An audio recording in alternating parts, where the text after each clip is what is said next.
Welcome and welcome back to my YouTube channel. So आजचा जो video आहे त्याच्यामध्ये मी तुम्हाला हेअर केअरबद्दल सांगणार आहे. सध्या पावसाचं वातावरण सुरू आहे, त्याच्यामुळे आपले जे हेअर्स असतात ते खूप फ्रीझी होतात. सो त्याच्यावर एक होम रेमेडी आहे, एक कंडिशनर म्हणू शकतो आपण त्याला. हे जे कंडिशनर आहे ते मी जवळपास 4-5 महिने झाले वापरते आणि त्याचा मला खूप जास्त चांगला रिझल्ट आलेला आहे. त्यामुळे म्हटलं तुमच्यासोबत पण ही जी हेअर रेमेडी आहे ते मी शेअर करावी. आणि बिलकुल खर्चिक नाही आहे, बिलकुलच खर्चिक नाही. फक्त 40 रुपीजमध्ये, 40 रुपयामध्ये तुमचं कंडिशनर तयार होणार आहे. इन्ग्रेडियंट्स जे आपल्याकडे नॉर्मली असतातच. ओके, सो ते जे कंडिशनर आहे केमिकल फ्री आहे आणि त्याने तुमचे केस बिलकुल पण डॅमेज होणार नाही आहेत. केस एकदम छान राहतील. आता पण जर तुम्ही माझे हेअर्स बघितलं तर हे पावसामध्ये भिजलेत ना, सध्या पाऊस सुरू आहे.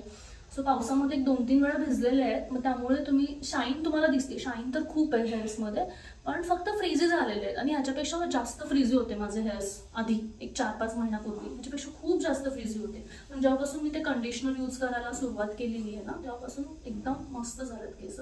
इन्ग्रेडियंट्स सांगते मी तुम्हाला आधी. त्याच्यासाठी तुम्हाला लागणार आहे ही विटॅमिन ईची कॅप्सूल, जी मी तुम्हाला म्हणाले होते 40 रुपये फक्त. तर हीच ती कॅप्सूल जी 40 रुपीजला भेटते आणि ह्याच्यातली फक्त आपल्याला एकच यूज करायची आहे, जास्त नाही यूज करायचं. जेव्हा कधी आपण यूज करणार आहोत तेव्हा एका टाइमला एकच यूज करायची आहे. देन सेकंड आहे ॲलोवेरा. जे ॲलोवेरा जेल असेल तरी चालेल, किंवा मग हे जर तुम्ही झाडाचं ॲलोवेरा घेतलं ना नॅचरल, तर ते एकदम बेस्ट राहतं. आणि थर्ड वन आहे ऑइल. मग कोकोनट ऑइल असेल तर ते खूप बेस्ट. आता माझ्याकडे जे कोकोनट ऑइल होतं ते संपलेलं आहे. कोल्ड प्रेसवालं होतं, म्हणजे लाकडी घाण्याचं असतं, जे अनप्रोसेस्ड असतं ते होतं, पण ते संपलेलं आहे. मग मी सध्या हे आल्मंड ऑइल आहे, आल्मंड ऑइल सध्या यूज करणार आहे. ते कोरफड जी होती ते कोरफड मी काढून घेतलेली आहे. हे असं इतकं झालेलं आहे, हे जे जेल होतं ते ॲलोवेराचं. आणि मग त्याच्यामध्ये ही जी विटॅमिन ईची कॅप्सूल आहे, ही मी एक कॅप्सूल घेते आहे. ही कॅप्सूल अशी असेल, ते फक्त तुम्हाला फोडावी लागते कशाने तरी. फोडायला आहे का काय इथे बघते, 1-2 मिनिट. कट पण नाही होते. हां, झाली. ही जी विटॅमिन ई आहे, विटॅमिन ई टाकते मी. एवढी एक सफिशियंट होते. जर तुमची हेअर लेंथ मोठी असेल ना, तर मग त्याच्यामध्ये तुम्ही आणखीन एक विटॅमिन ईची कॅप्सूल टाकू शकता. डिपेंड्स. आणि ह्याच्याने पण खूप बेनिफिट्स आहेत हेअर्सला. हेअर डॅमेज रिमूव्ह होतं. आणि अगेन तुमचे जे स्मूथनेस जे आहे ना, स्मूथनेसला प्रमोट करतं हे विटॅमिन ई पण. 1 टेबलस्पून तुम्हाला ऑइल टाकायचं आहे याच्यामध्ये. हे काय, मी आता लगेच मिक्सरला लावून आणते, कारण जे ॲलोवेरा आहे, ॲलोवेरा आपण नॅचरल ॲलोवेरा घेतल्यामुळे त्याच्यामध्ये लम्स आहेत थोडे. झालेली आहे ही पेस्ट, तुम्ही बघू शकता. हे अशी आहे, ग्रीन कलरची पेस्ट आहे. हां, आता हे मी हेअर्सला माझ्या अप्लाय करणार आहे. हे हेअर्सला आपण अप्लाय करायचं आणि ऑलमोस्ट 20 मिनिट्स तसंच ठेवायचं. आणि एंड्सला करायचं मोस्ट प्रोबॅबली, जिथे तुमचं ड्राय एरिया जास्त आहे ना तिकडे करायचं. हां, मी अप्लाय करून घेते दोन्ही असं पार्टिशन करून घेतलंय. करून पूर्ण जे काय आपण आता मिक्सचर लावतोय ते ॲब्झॉर्ब होईल हेअर्समध्ये. ओके,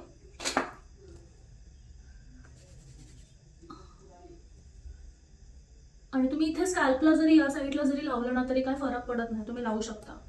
फक्त डोक्यावर एक वॉर्म वॉटर तुम्ही घेतलं तरी चालेल. अदरवाईज थोडं जर ऑइली वाटत असेल तुम्हाला, कारण आपण याच्यामध्ये ऑइल पण टाकलंय, ऑइली वाटत असेल तर मग तुम्ही प्रॉपर शॅम्पू वगैरे लावून पण हे हेअर वॉश करू शकता.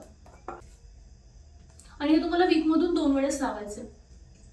म्हणजे आपण मोस्टली 2 वेळा आपण वीकमधून हेअर वॉश करतो ना, तर 2 वेळेस लावायचं. हे होते 20 मिनिट्स आपण तसंच ठेवणार होते.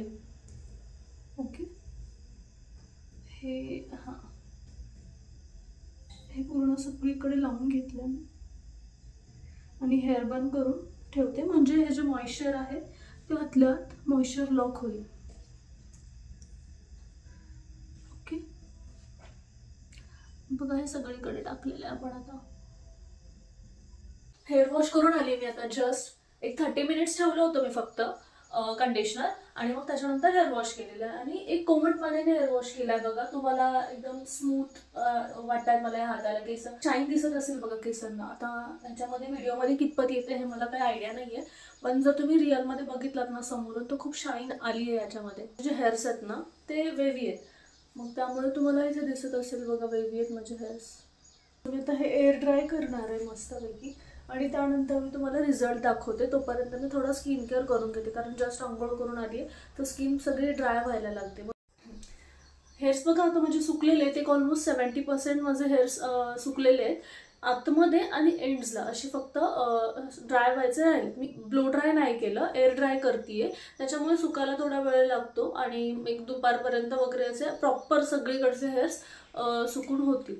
आणि मी सिरम पण नाही लावलं, फक्त तेवढंच जे कंडिशनर होतं ते आणि आपलं नॉर्मल शॅम्पू इतकंच लावलेलं आहे.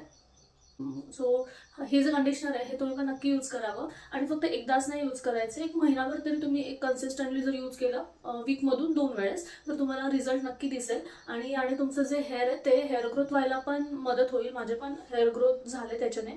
आणि प्लस मी रोजमेरी वॉटर पण वापरते हेअर ग्रोथसाठी. जर त्याचा जर तुम्हाला व्हिडिओ हवा असेल आणि त्याचा एक्सपिरियन्स जर तुम्हाला हवा असेल तर तुम्ही मला कमेंटमध्ये नक्की सांगा आणि भेटूयात मग नेक्स्ट व्लॉगमध्ये. So like, share and subscribe करायला विसरू नका आणि बेल आयकॉन नक्की दाबा. बाय.